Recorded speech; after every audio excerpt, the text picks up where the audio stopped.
Hi, good morning, good afternoon. I think we've got a good critical mass of participants, so maybe we'll make a start. Thank you for joining us. I'd like to welcome you to the Girls Education Challenge discussion series. I'm Sharon Tao, Education Director and Team Leader of the Girls Education Challenge Fund Manager. Before we start, I just wanted to cover some housekeeping rules. In the interests of bandwidth, if we could all please keep our cameras off and go on mute unless you are speaking and asking a question. Thanks very much for that. We also wanted to let you know that we are recording the session. So if this is a problem or an issue or concern, please let us know. And finally, at the end of today's webinar, we have a very brief 3-question survey. So if you could do us the favor to stay on and help us get your feedback and improve our practice, we'd be very grateful. And that link will be in the chat. Great. So welcome again to the Girls Education Challenge discussion series. For those of you who might not be familiar with the Girls Education Challenge, the GEC is funded by FCDO and is comprised of 41 projects across 17 countries implemented by different organizations and partners. Although there is great variety in the size and the scope of the 41 GEC projects, all of them aim to support the most marginalized girls, either those who have dropped out or never attended school, or those who may be enrolled in school but who are at most risk of dropping out.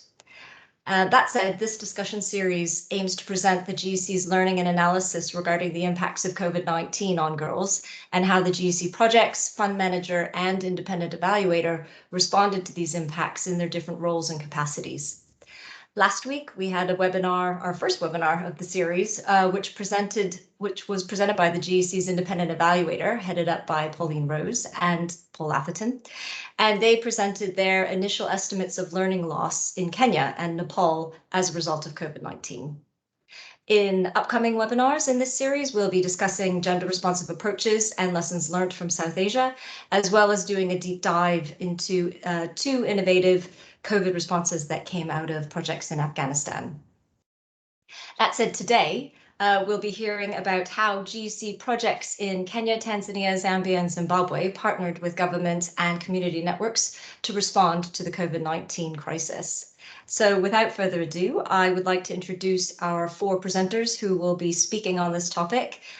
We have Stuart Johnson, who is the Evaluation and Learning Lead at the GEC Fund Manager, Katie Godfrey, who is the Monitoring, Evaluation and Learning Manager at CAMFED, Samuel Katembo, who is Program Manager at Leonard Cheshire, and Obert Chigodora, who is a Project Manager at Plan International. All of our presenters today will be speaking to 2 sort of overarching questions. The first being, how did the GEC respond to the COVID crisis and what activities were prioritized and why, as well as how have the GEC projects partnered with governments and with community networks to deliver their plans and extend support to marginalized girls. So just a reminder, we'll save the Q&A until after the presenters have finished, but please feel free to type any questions that you have in the chat box, or type that you have a question, or raise your hand, and we'll circle back at the end. So that being said, I would like to now first pass on to our presenter, Stuart Johnson, who will be discussing how the GEC's holistic approach to addressing challenges faced by marginalized girls in sub-Saharan Africa and South Asia. So Stuart, over to you. Thanks very much, Sharon, and good afternoon, everyone. Could I just put in just a quick request that we make sure we're all on mute? That would be great. Thank you very much. Yes, so as Sharon said, my name is Stuart Johnson. I'm the lead for the Evaluation and Learning workstream of the Girls Education Challenge Fund Manager. My presentation today is entitled Addressing the Challenges Faced by Marginalised Girls in Sub-Saharan Africa and South Asia During COVID-19, the GEC's Holistic Framework Approach. Next slide, please. So how did the pandemic change the context? This will be familiar to us all, I'm sure, but to go through it quickly. In March 2020, when the pandemic was declared, it resulted in a massive disruption to the GEC. All GEC activities were disrupted by the pandemic. In all 17 countries where the GEC operates, schools were closed and lockdowns were put in place. It's easy to forget with the passing months, but at the time there was a lack of clarity about how long the school closures would go on for. Some national governments hoped it would only go on for a matter of days or weeks, which did not pan out in most countries. And there was also very little information at the time about what alternative education provision would be put in place, if there were any plans in place at all. And we know that the lockdown restrictions impacted immediately, particularly the poorest families in terms of their livelihoods, causing food insecurity and reducing access to essential services, among other issues. It also heightened the vulnerability of girls to sexual exploitation, early marriage, domestic violence, and other safeguarding issues. Next slide, please. So what happened immediately in the GEC? Well, all GEC projects initially paused their delivery activities, but very quickly after that, with guidance from the fund manager, projects rapidly put in place activities to continue to provide support for girls. Previous humanitarian crises suggested that girls' safety and well-being was likely to be compromised if projects didn't effectively keep in touch with them. And so the approach that was agreed with the department was that the initial activities should be focused on girls' safety and well-being and not on their learning, for example, at that time. Next slide, please.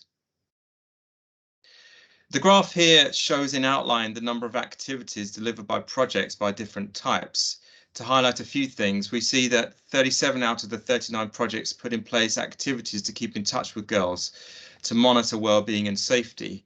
36 projects provided messaging around COVID and also distributed sanitary and hygiene items, while 36 projects, even at that initial stage, did put in place distance learning activities. Most projects work to coordinate with national pandemic responses in working with the ministry and with education clusters.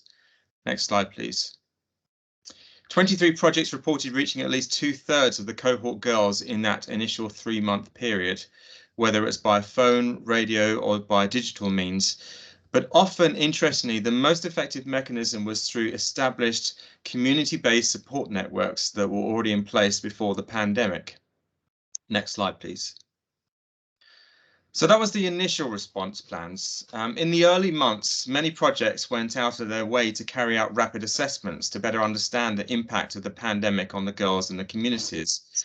And thereafter, 35 projects, those that were continuing into 2021, created medium-term response plans. These started between July and October last year.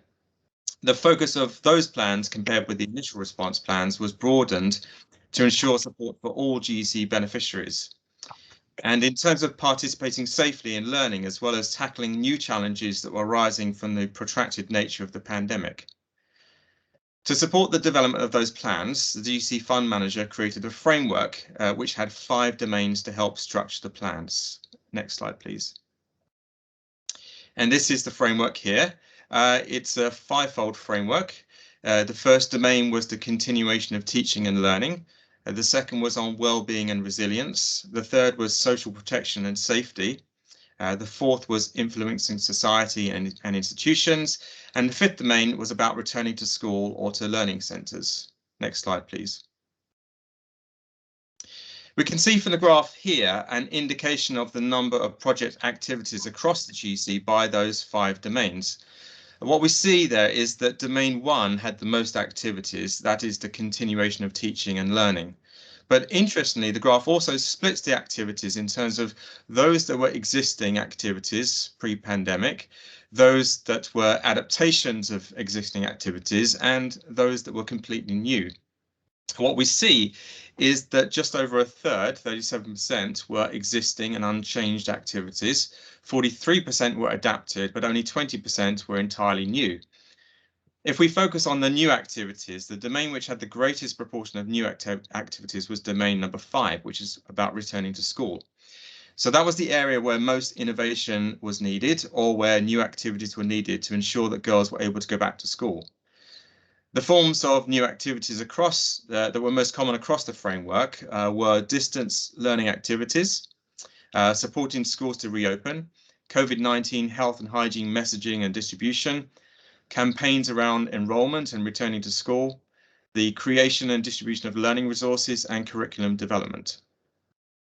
In terms of activities that were adapted commonly, these were working with the ministry or the government, research activities, supporting girls' transition to livelihoods, and disability inclusion.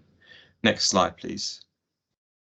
So compared with the initial response plans, the medium-term response plans were actually more aligned with project's original pre-COVID interventions, albeit via remote or socially distanced modalities.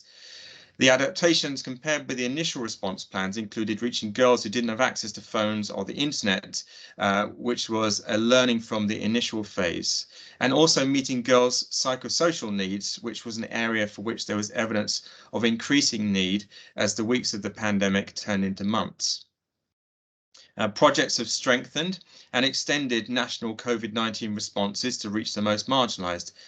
And interestingly, in some cases, projects are reflecting that they are now able to reach the most marginalised more effectively than even before the pandemic, which is an interesting legacy of the pandemic. Next slide, please. A real focus has been on building teacher capacity to support beneficiaries to self-study and to better address learning and psychosocial needs. Another common area for projects has been the provision of safe learning spaces for small groups of girls. Another focus was providing self-study materials. Involving parents, siblings and community members to encourage and support girls' learning has been another common area under the medium-term response plans. And so too has been creating clear pathways back into school or other structured learning group opportunities. Next slide, please. I want to highlight three trends which we've noticed across the project's COVID responses. The first trend is around projects' ability to adapt. It's the case that all projects have adapted and adapted well to the COVID-19 context and found ways to support girls while schools were closed. But what we've found is that those organisations that are more accustomed and have in place mechanisms and processes for adaptive management, particularly with data feedback loops, and also those with community-based networks in place, those were the projects most able to adapt in a timely way. Next slide, please. The second trend, which is linked to the previous one, is the role of community structures and volunteers. Those community structures and volunteers have proved to be the most important part of the system for keeping in touch with girls, also for supporting their well-being and safety, for keeping girls engaged in learning, and for supporting girls to return to school. This is an area that we are increasingly recognising, and we want to draw out more learning from this. So watch this space for future learning pieces from the GEC on this particular area. Next slide, please. The third trend I want to highlight is around the opportunity that COVID has created for strengthening the role that the projects have nationally. It has created opportunities for strengthening projects' interactions with national governments as they've contributed to national COVID initiatives. There are a few examples here, but I won't go through these now for the sake of time. Next slide, please. So finally, what next? Across the 17 countries in which the GEC operates, the degree of the impact that COVID has had on learning, safety, well-being and returning to school has varied quite considerably by context. But what is common across all countries is that the constraints to girls' access to quality education has been exacerbated by the pandemic. Right now, there's a range of contexts that exist in the countries in terms of school closures and reopening. Project's focus now is on continuing to support girls' safety and well-being, getting children back into school and understanding and addressing the learning loss. There's a strategic goal now for learning from the innovations that have come from this period to be integrated into revised systems for building back better, and not just to accept an automatic return to pre-pandemic norms. And the last point is that the current focus of the GEC's learning strategy is on capturing and disseminating learning from the GEC and the project's work from the past year on the theme of challenge mitigation and resilience, the story so far of COVID-19 and the GEC. So as I said earlier, watch this space with the GEC for more learning on this theme. Thank you very much. Brilliant. Thank you, Stuart. And thank you for keeping to time. We are very conscious that we want to leave a lot of time for Q&A at the end and have noted some of the questions in the chat. So thank you, Susan and Elaine. Now we are going to move on to Katie Godfrey, who is the Monitoring Evaluation Learning Manager at CampEd, who will be telling us about their monitoring and in-person support for rural girls in Tanzania, Zambia and Zimbabwe. So Katie, over to you. Thanks, Sharon. Good afternoon, everyone.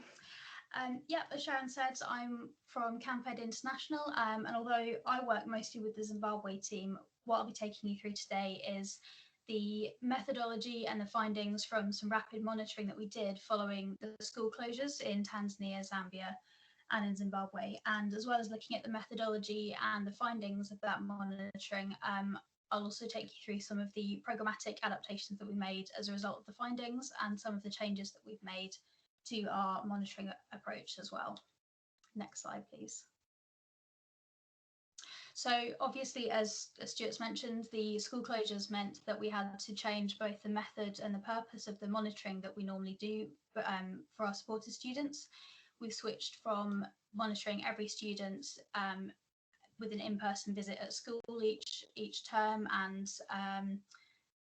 conducting that monitoring to find out that to confirm that they've received entitlements from CampEd and to check on their learning and their performance at school, to reaching everyone through telephone call and primarily contacting them this time to check on their well-being, and also to establish if they've been able to continue learning and how they've been doing that and any challenges that they might have come across. Next slide, please. So we decided when we were planning this monitoring exercise that our intention would be to try and reach all of our supported students again. We had varying levels of success with this. In Tanzania, we were able to reach 80% of the students that we support, which was great. It was 45% in Zimbabwe, and in Zambia, we were unable to carry out the monitoring exercise in one of the provinces, so we only reached 23% of students. We've got on the slide here some of the key kind of areas that we focused on and that I'll go through in the presentation. It was quite an extensive survey because obviously there's a lot of new things for us to take in, but we've got some of the key areas covered there. Next slide, please. Thank you. So some of the key results around studying and learning during school closures. First of all, we were really pleased to see that the majority of our students were able to continue studying in all three countries during the closures. By far and away, the most common method to study in all three countries was using their own notes that they had from school already. Although in Zambia, we can see that using printouts, a slightly more kind of formal resource was quite common as well. Next slide, please. Thank you. Although we were really pleased to see that most of our students were able to continue studying during the school closures, we did also find that the majority of those who continued to study faced challenges in doing so. And again, there's quite one clear similarity across the three countries that the students didn't have enough textbooks at home to continue studying. Another big challenge in Zimbabwe in particular, for 35% of students, was not having enough food. And this is perhaps unsurprising given kind of long-standing food shortages in Zimbabwe that were made worse by inflation last year as well. Next slide, please.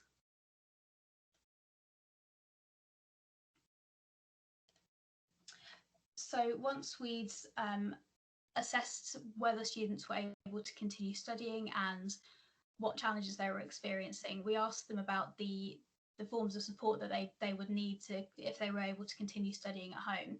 And it's perhaps unsurprising given that most of them stated their greatest challenge was not having enough textbooks, was that the support they most wanted was to have textbooks.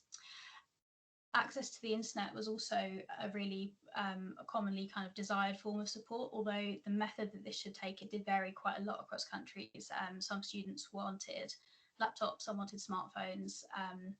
There was quite a lot of variation there. And as part of the monitoring, we also asked students what technology they had available in their home at the moment.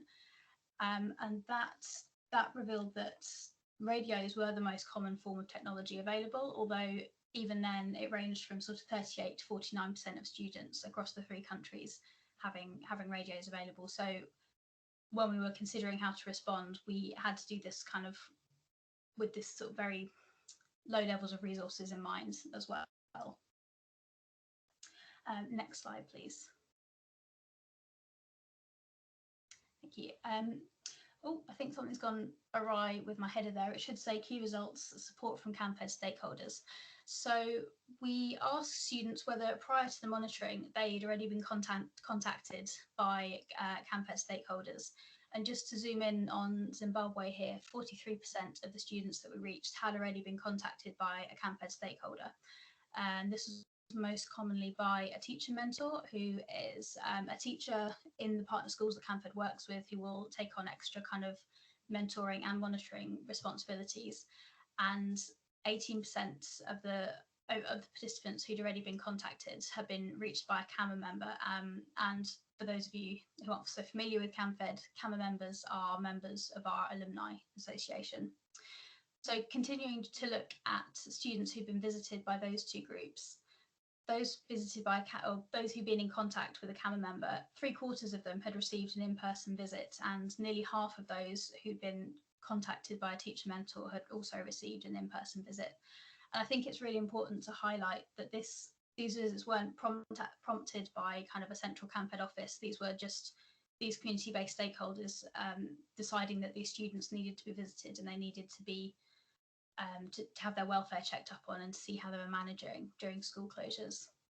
And we were also really pleased to see that engagement with the life skills sessions that we developed remained high. It had to be adapted in each country based on the restrictions.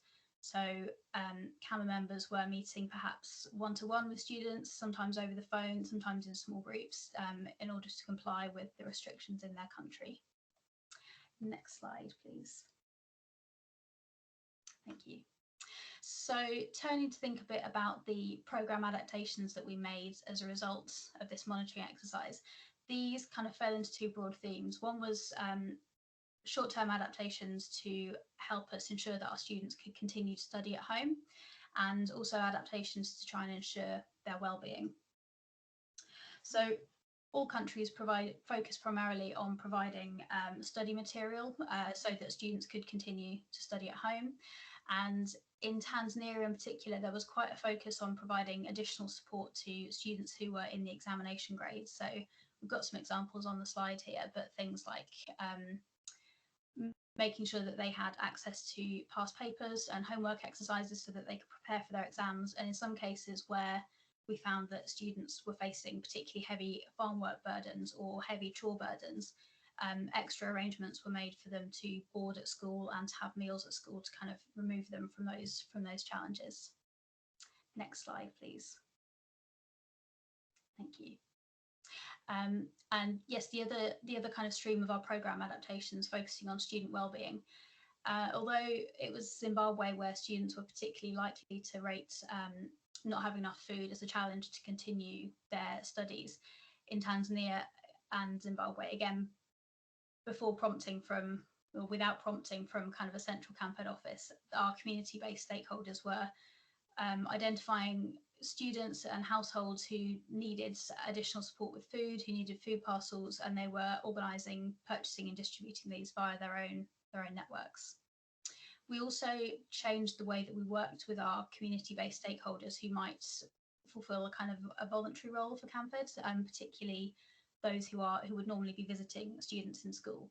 So recognising that they now needed to travel much further to conduct monitoring visits and that they were doing so at risk of infection, we provided bicycles and PPE to enable them to continue carrying out their role, but to do so more efficiently and more safely.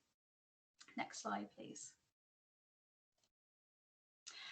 And yeah, thinking to the future, both programmatically and for the MEL team, our standard bursary packages now include PPE and sanitisers and soap, and they'll continue to do so for the foreseeable future. We're also making sure that we continue to provide textbooks and exam papers for independent study. And for us as a monitoring, evaluation and learning team, the monitoring exercise, the survey that I've talked about the findings from, that was quite an extensive survey and it wouldn't be appropriate to do frequently. So what we've done is designed shorter out-of-school monitoring forms that we can deploy once a school is closed in place of our routine monitoring forms.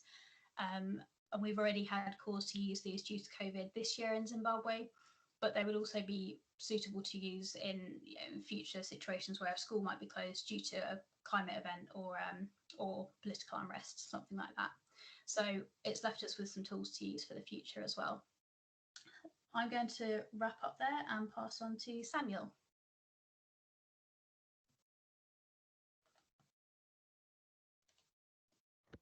Thank you very much, Katie. So I'll present on behalf of Lona Cheshire. My name is Samuel Katembo. I'm a program manager for the GCT project within Lona Cheshire. Next slide, please. Lona Cheshire is a non-profit organization that works for and with persons with disabilities all over the world in around 55 countries. Within Lona Cheshire, we implement the Girls Education Challenge project in the western part of the country, where we target 2,500 children, of whom 10% are boys. Next slide, please. Yeah, so on the onset of the COVID-19 pandemic in the country, all schools were closed. And in line with this, the project was faced with a significant challenge on how to support learners with disabilities. So Lona Cheshire rolled out a study to understand the context and situation and to come out with recommendations on how to move forward with support towards learners with disabilities, considering that Lona Cheshire's GCT implementation is focused mainly on learners with disability. Next slide, please.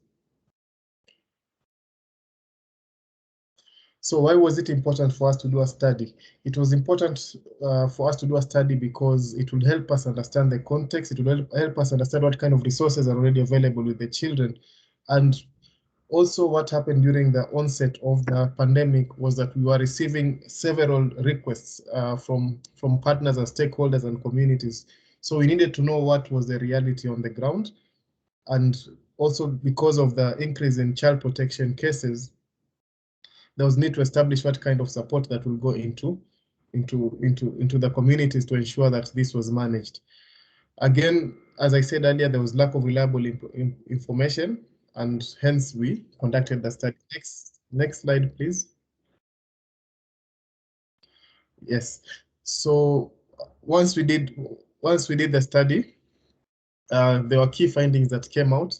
So one of the findings that stood out was that most children were actually studying at home with or without support of the project and the government, and the few children who were not studying at home were mostly affected because of either severity of their disability. So these are children who required adapted materials like books, textbooks that are in large print or braille materials.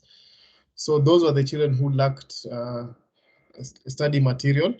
And we noticed that most of the learners who are at home are dependent on their exercise books and notes, what they carried from school.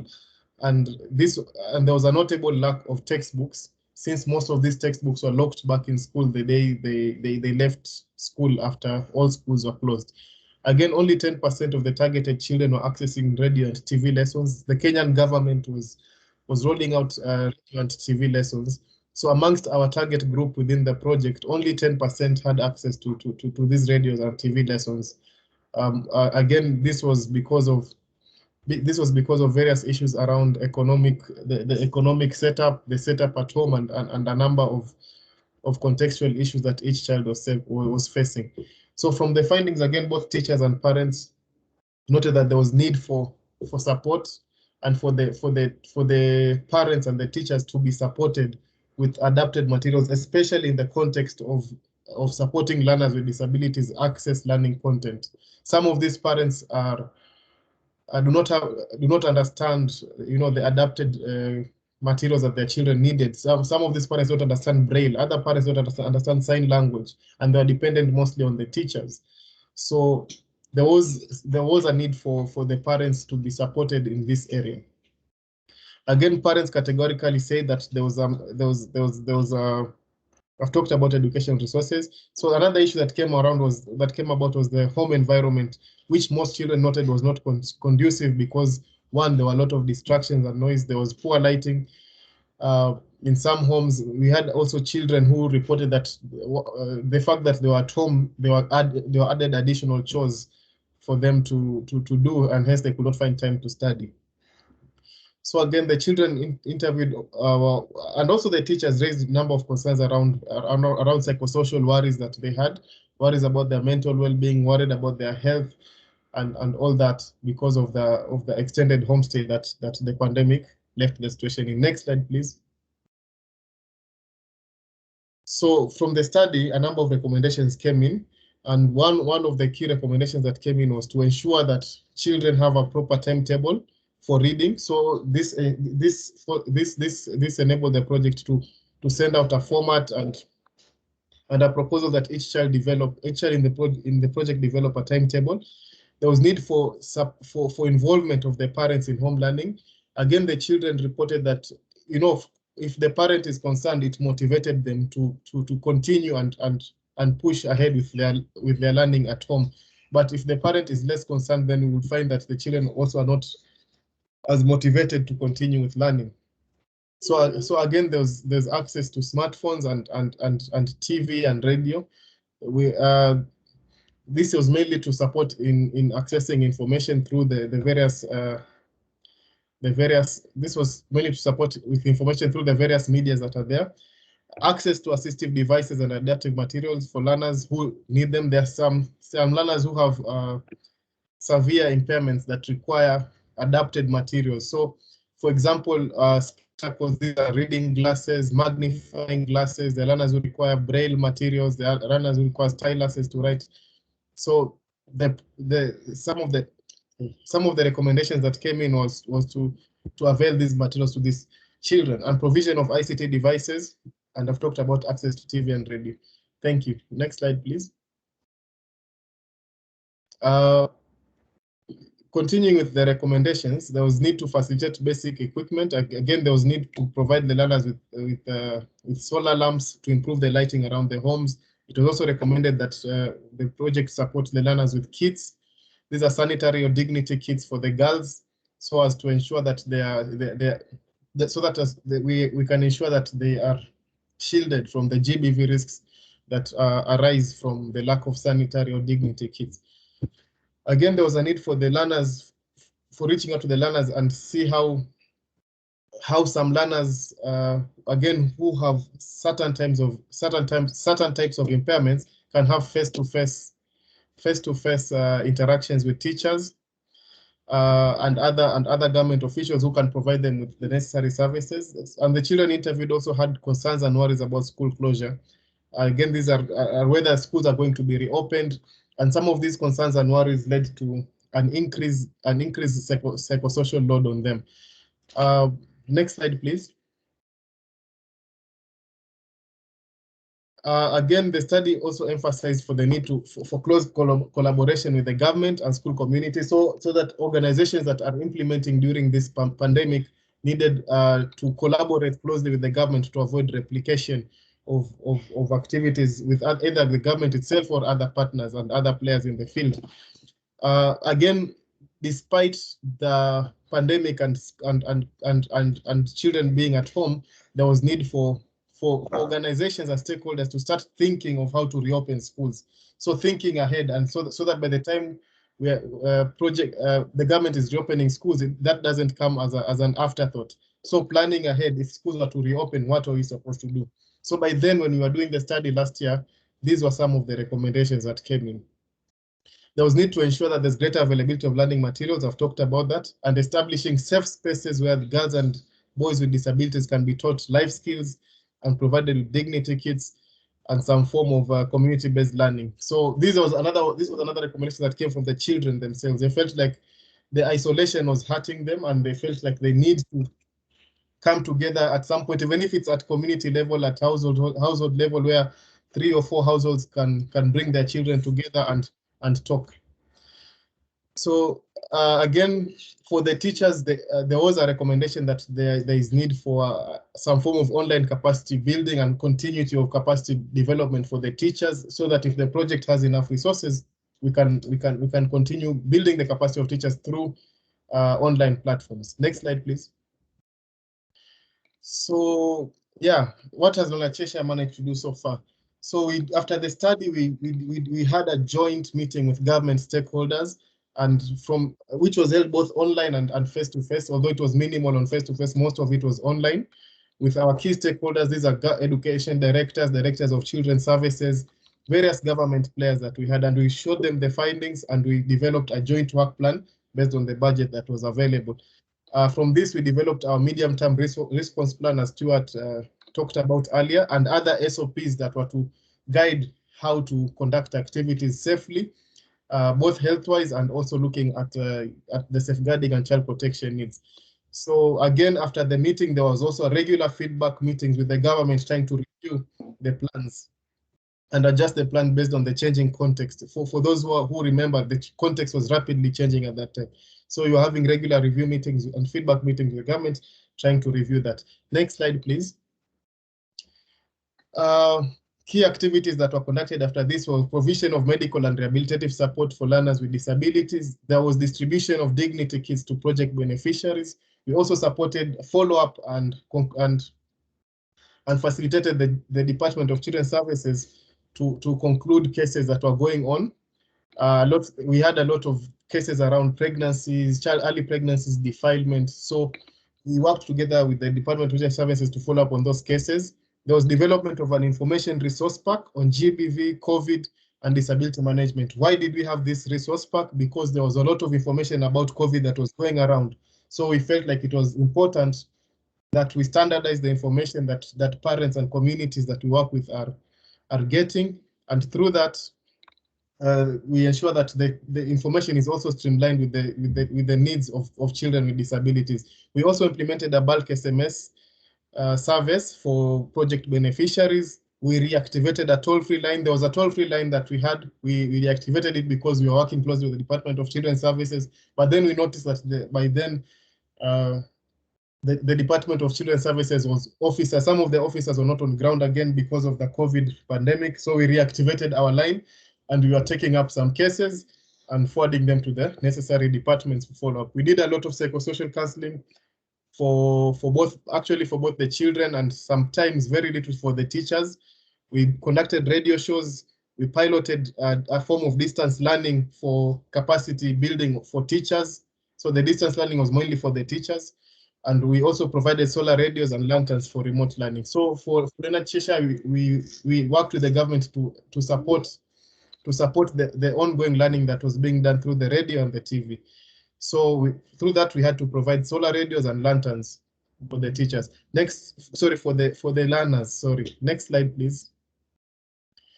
Yeah, way forward. So some of the things that we've learned from experience were that there was a need to do further research and gain a greater understanding of how different types of disabilities and genders are affected by homeschooling and their access to learning materials. Again, there's need to intensify and develop a blended approach to supporting families, especially families that host children and learners with disabilities.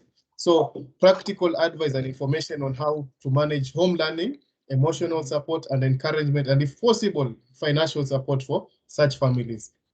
Again, there was need for greater access to school textbooks and written learning materials and scholastic materials especially supporting children who are learning at home. Remember, I told you earlier, when the schools closed, most of these textbooks were there. In Kenya, most schools have textbooks, but then the textbooks were all locked up in the school, while the children actually needed these textbooks at home. Next slide, please. Again, there's need for continued medical assessment to ensure children with disabilities have access to the correct assistive devices, especially those that need these assistive devices for learning.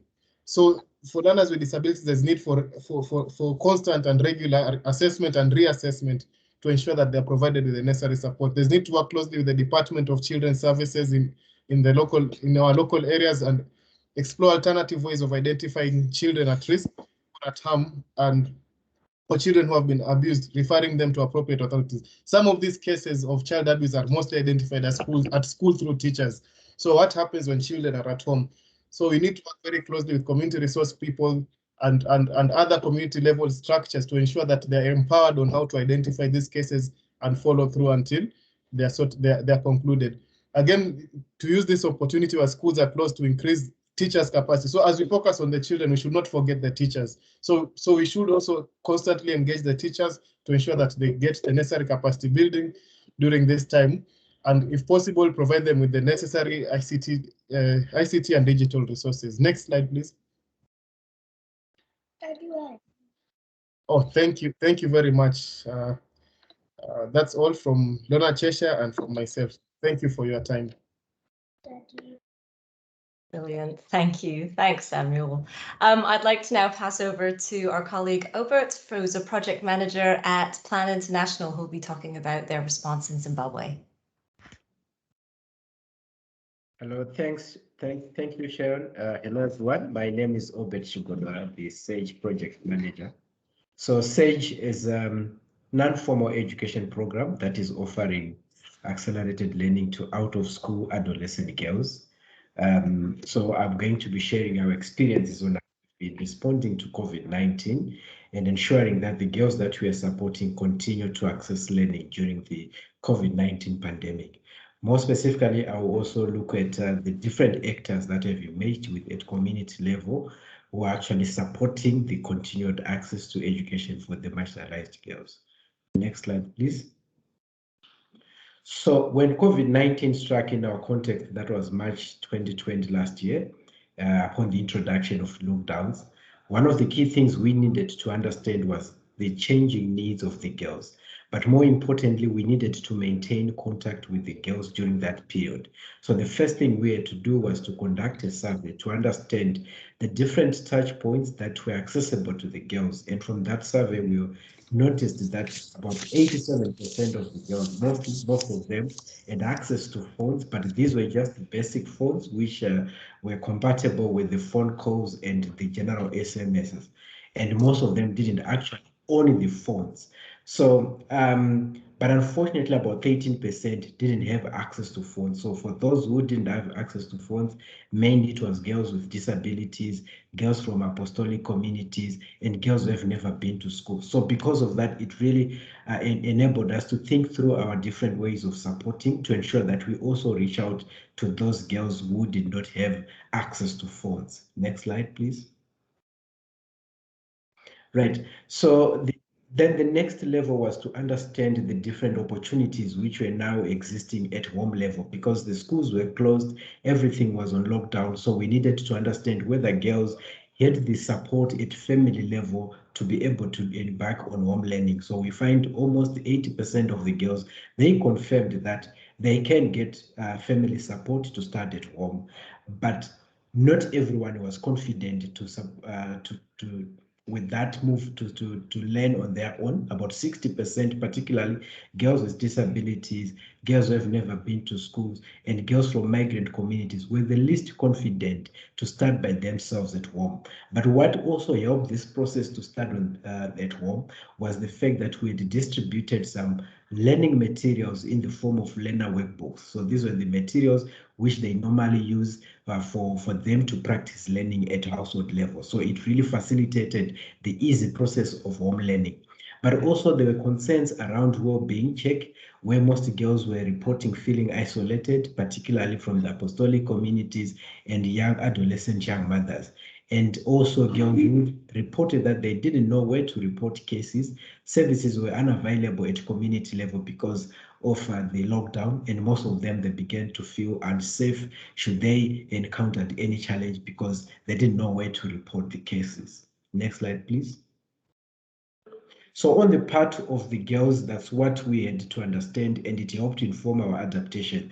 The next thing was then to say, for our different community actors, what are the gaps and opportunities which were existing? So we noted, particularly from the volunteers. In our case, what we call volunteers, these are trained teachers. They are either retired or they are trained but not yet in service, or they haven't been employed by the Ministry of Education. So these are the ones who are actually supporting the program by facilitating learning at community level. So we observed over 70% of them that access to smartphones, which enabled us to leverage on the WhatsApp as a platform for continued engagement and for continued delivery of professional development training. So it enabled us to continue maintaining the contact with the the volunteers to continue ensuring that they are getting additional support which they require, given that the lockdowns were demanding new skills for the volunteers. However, on the gap side, some of the volunteers were highlighting the need for additional skills, particularly around supporting girls with disability and counseling. Now that with the lockdown, there were more cases around abuse, there were more cases about girls feeling isolated. So it required additional support on the part of volunteers so that they were able to provide at least some basic counseling and be able to refer girls to responsible authorities through the recommended referral pathways. The other thing that we also observed was non-availability of services, particularly to deal with child protection and safeguarding cases. Hence, we needed to respond to that gap by equipping volunteers so that they were adequately prepared and able to support the girls. Next slide. So after having all the understanding from the volunteer side and from the girl side, we then said there are girls who do not have access to phones, but still we needed to ensure that no one is left behind. So we then came up with different ways of trying to reach out to the girls. And the underlying factor was that we needed to identify tailor-made support pathways which were in line with the different needs of the girls. So we introduced the small groups, for instance, which was a group of not more than 10 girls supported by a community volunteer who were actually having lessons at community level. And we prioritized those girls who we indicated that they were least confident to learn on their own at household level. Then for others who really were confident enough and to be able, with access to phones, we then prioritize them to learn over the phone. So as you will see, an appointment will be set with the volunteer and have a lesson delivered over the phones. And of course, door-to-door was another approach, mainly prioritized for girls with disability and had mobility challenges, girls who were lactating girls, and those with pregnant adolescent mothers. So we prioritize them for door-to-door so that they could get that support, also as a way of safeguarding and minimizing the transmissions around COVID-19. But also to say for all the girls that we're supporting, we managed to integrate COVID-19 prevention measures. That's the provision of PPEs, face masks, and sanitizers, and temperature check. So ensure. Next slide, please. So what are we learning as the new education frontiers during COVID-19 crisis? One of the important things is if we have community structures which are with capacity strengthened around safeguarding and protection, they are ready to take action and respond to cases. Given the lockdowns, most of services were down, but we had structures that were established, for example, the hub development committees, which played an important role in terms of responding to safeguarding cases and child protection cases by referring cases to responsible authorities at community level, given some of the services were no longer functioning at the expected level given the lockdown.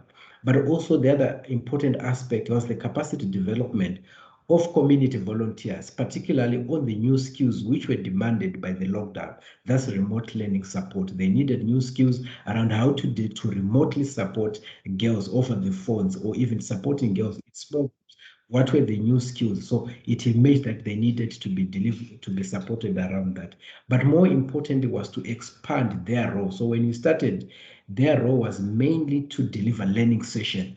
But given the COVID-19, the concerns around well-being were to expand their role so that it could also look at aspects of well-being, being able to refer girls to responsible authorities and services. Then the other aspect is strengthening of home learning. So because of the lockdowns, the home learning became the only opportunity for girls to access learning. And we leveraged on the fact that we had contact details for the girls and their parents. So we reinforced the message of home learning through bulk SMSs and also even the direct phone calls. So each time we say after a school holiday, we're beginning a new term, the volunteers would make rounds of calls, and during that process would also engage the parents, the husbands, and the caregivers on the need to continuously support girls as they embark on home learning, particularly by creating space and also supporting them when they're having challenges. Then the last is around the technical backstop for volunteers, where the team of the project also ensured that they were supported, the volunteers were supported. We created a WhatsApp group where volunteers could post their challenges and immediately were responded. Next slide, please. This basically is looking at the impact then which came after all the introduction of the adaptations, girls confirming now their high level of satisfaction on remote learning and improved knowledge on protection and safeguarding services. So basically these are the positive changes which came about. Next slide, please. Right. So finally, this slide is looking at the opportunities to influence at scale. The first one is around the shaping of non-formal education policy. So as partners, as development partners, we can contribute by responding to how does it look like in practice. And I'm happy to say, as part of the GEC partners in Zimbabwe, CAMFED and World Vision, we recently held a joint GEC partners field visit involving government ministry, Ministry of Education, Ministry of Gender, Ministry of Youth, where we're showcasing the different innovations that we tested and which are proving to be effective in terms of ensuring continued learning. And I'm happy to say some of the interventions have actually seen their way in the current strategy which is being developed by Ministry of Education on Catch Up. Then endorsement of materials. So we've developed materials for accelerated learning, and these have been endorsed and approved by the ministry, now accessed on the ministry website. But we are saying during crisis periods, there's really need for print materials to be distributed at scale so that this becomes learning materials, particularly for children in marginalized communities. Then there's the recognition of community structure. So what we are realizing is through Ministry of Education, there's need for ensuring that community structures which are working tirelessly to ensure continued learning, they're actually recognized.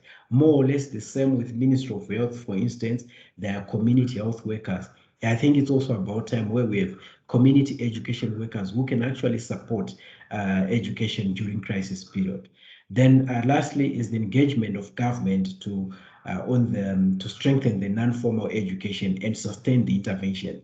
If you look at the current strategy, the continental strategy on education in Africa, you'd find most governments have set aside 1% of their funding to support non-formal intervention. But we are saying there's need, there's demand, and it's important for partners to join hands and lobby with the government for increased additional support to support the non-formal education. Lastly is the one on the application of GEC, lenses gender equality and social inclusion as opposed to gender equality. It's fine and okay to have a gender equality lens when formulating policy, but gender equality, it just limits us to look at the different needs of women, girls, boys, and men. But we are saying with an added social inclusion, we're saying within the bracket of girls, what are the different subgroups and what are the different adaptations which can be crafted to meet the different subgroups within the girls. So I think it will ensure there's comprehensive support to the girls and even to the beneficiaries being targeted. I think that's my last slide. Thank you very much for listening. Brilliant. Thank you, Obert, and thank you to all of our presenters today. I am going to go through, and thank you to our audience for all of your questions. I've tried to kind of group them a little bit. So why don't we start with Katie? Elaine has asked about if you could define community-based volunteers, but this was also for Stuart and all of our presenters. Obert, feel free to chip in. Also, how much are these volunteers from women's rights or empowerment groups? There was another question about for Katie with regard to CAMA members and supporters, support volunteers. What is the normal length of volunteering? What's the opportunity cost and the benefit for them? That was from Susan. And then on more of the side of kind of monitoring, Marcos had asked about, could you share a bit more about your school monitoring form? And Sharif had asked about interesting CAMFED works in government schools, but yet you're able to have contact details with girls. So he was just asking, whether or not in your countries, do those schools have the phone numbers of the girls? I believe it's probably a CAMFED thing, but it might be helpful to elaborate on that. Why don't we kind of go through those questions first, and then I have another set for Samuel and our other presenters. But Katie, did you want to start with those? Yeah, sure. Thank you, Sharon. So the community-based volunteers, they're quite a range. So we've got what I would say were more kind of school-based community volunteers. So they are the teacher mentors that I mentioned, they are already working in the schools that CampEd partners with. And it's a voluntary role where they've got particular responsibilities for conducting some monitoring and providing a bit of extra support to CampEd's clients. We've also got, I talked about our CAMA members, our CampEd Association members, who are young women who were supported themselves by CampEd, and now once they graduate, they join an alumni network. Some of those go on to become learner guides who, I think this responds to another question as well, actually. They are the ones who carry out an 18-month commitment to deliver life skills sessions in schools. And in terms of the timing for them, we generally see them kind of volunteering a couple of hours a week in schools, plus any extra follow-up that they need to make with students at home who might be at risk of dropping out, that kind of thing. So it's an 18-month commitment, and one of the benefits for them is that they get access to a social interest loan. But there are kind of other benefits that we see quite often in terms of gaining effectively work experience. Sometimes this leads to kind of paid employment within schools, and that kind of thing. Yeah, Stuart, do you want to say any more about community-based volunteers and stakeholders from perhaps any other projects? Yeah, just quickly, conscious of time. So yeah, I think what I'd say is that that's really been one of the learning of reflecting on the project's responses to COVID, is that almost every project to some degree or other has relied and used community volunteers, and they really don't take only one form or comprise one type of person as well. You know, it could be men, there could be women, there could be existing groups, or there might be new groups, or they might be working on their own, or smaller or larger groups. They might be teachers, they might be district officials, they might be parent groups, they might be young women like the CAMA members in CampEd's program, and so on. So we're actually working on a piece now in the fund manager to really try to kind of bring together the findings we've had around these different types of community structures and volunteers, and also the different types of roles and responsibilities that they've had during the past year as well. So it's really quite varied, in short. Thank you. And I can just pick up the question around telephone numbers as well. So yeah, as part of CampEd's work, when we select a student for support, we add them to a client database, and their phone number or the phone number of a parent is one of the standard bits of information that we collect. So we were really fortunate to have that on hand when we needed to contact people through their mobile phones. Obviously not everyone has access to a phone, and we did get some really good stories of our community-based volunteers kind of phoning someone in the same village who had a phone, and then organising for the student to be in the right place with access to someone else's phone at the right time so that we could reach them. And then quickly on the out of school monitoring form as well, that's one that is designed to be delivered over the phone, and we ask about things like where the student is while they're out of school. Again, are they able to study? We have some questions around safeguarding, but we've also got a section for whoever's trying to conduct the monitoring, whereby if we can't contact the student, what information do we have about where they've gone and why they're unavailable? Have they relocated? Has the whole family moved? Is it just them? That kind of thing. Thank you. Great, thank you, Katie. Very conscious of time, but we'll just sort of field a couple of more questions. Susan had a question for Samuel regarding, mentioning that children had contributed some of the solutions, and so she was interested about what those suggestions were and how far their voices were met. And Susan also kind of followed up with a question for all presenters. To what extent has the provision and support to learners during COVID made an impact on their families and their wider communities? So maybe Samuel, we'll start with you, and the other presenters can chip in their reflections after that. Okay, thank you, Sharon, for that. So yeah, as I told you, we started out the study. So from the study, part of the respondents were children, and some of the key components that came from the children was, one, they were missing, that social environment where they interacted with other children. and especially for children with disabilities in our inclusive schools. Most of the children who have disabilities usually have a buddy. You know, they have someone who would help them read through what they can't see properly. They would have somebody who they'll go out to the field and play with them and show them that there's a hole here, jump and all that. So most of the children who had disabilities missed that kind of interaction.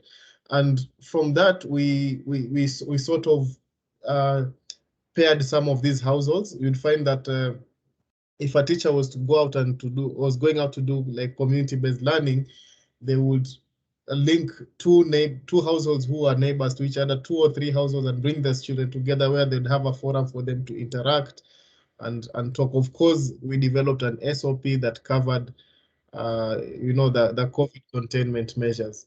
So that was one. And two, I talked about the issue of materials, where the children themselves felt they didn't have materials. We worked around that. The project provided adapted learning materials. We also had an issue. with the children around chores. I said about chores, where some parents felt now that this child is at home, it's less work for me, and I can offload some of the work to the children. This led to some sessions of interactions with the teachers and the children and the parents to ensure that there's a reasonable discussion about what kind of work can the child do at home, and ensure that the child has enough time to do their classwork. Actually, a big part of the chunk time at home is used for schoolwork. So we had some children complaining that when they're at home, they're now being forced to work, you know, do extra chores at home. So these sessions, in some we involve the teachers, but in some very severe cases, we even had to call in, what are they called? We had to call in psychosocial counselors who would take the parents through some form of counseling and direction to ensure that the parent understands why that child now needs to study. The fact that they're at home, it doesn't mean they need to stop studying. So some parents actually failed to understand that, but we took them through counseling and we ensured that the children are assigned enough time. So our program also has forums. So even after post-COVID, we conducted forums. We have child-to-child clubs, and we provided a forum where the children could let out their feelings. They could talk about what their experiences during the extended homestay. And this was again built into the project to ensure that no child is left, you know, keeping quiet about what they went through during that COVID-19 period. Thank you. I hope I've answered that part, Sharon. Yes, no, Samuel, and you also helped to sort of touch on Susan's additional question about how you approached psychosocial needs. So thank you for that. And Obert, just any sort of last reflections, perhaps, on how your pivots made an impact also on children's families and their wider communities? Okay, thanks, Sharon. Yeah. So basically, I think one of the important things that in terms of impact was the increased realization about the role of community, particularly parents, to support learning. This is a departure from what used to be widely held, that learning is mainly for school and the teachers, but now there's a shift where there's more involvement and participation, and that realization of community, particularly the parents and the caregivers. But also one thing that is emerging is the need for clear guidelines to be crafted, which will link the school. So to what extent will now, since a lot of learning is now happening at school, and there's need for that overall support from the school leadership, what sort of guidelines need to be established so that there's that link and support from the school. So basically, these are the things which are emerging as we are rolling out support to girls during COVID period, mainly at household level, but also trying to create a linkage with the nearby school. Thank you. Thanks, everyone. Thank you to all of our presenters, and thank you for our audience for some great questions and for the rich discussion today. Sorry, we're a bit over time. Just as a reminder, next Thursday at 10 a.m. is our third webinar in this discussion series. We've got colleagues from FCDO, UNICEF, Save the Children, and Mercy Corps presenting on gender responsive approaches and lessons learned in South Asia. So please do join us for that. And finally, before before you go, Elisabetta has just put in our very short 3-question survey in the link. So if you have time, please feel free to fill that out for us. We'd be very grateful. So thank you again. Thank you for joining us. Thank you to our presenters, and have a good rest of the day. Take care. Thank you. Bye-bye.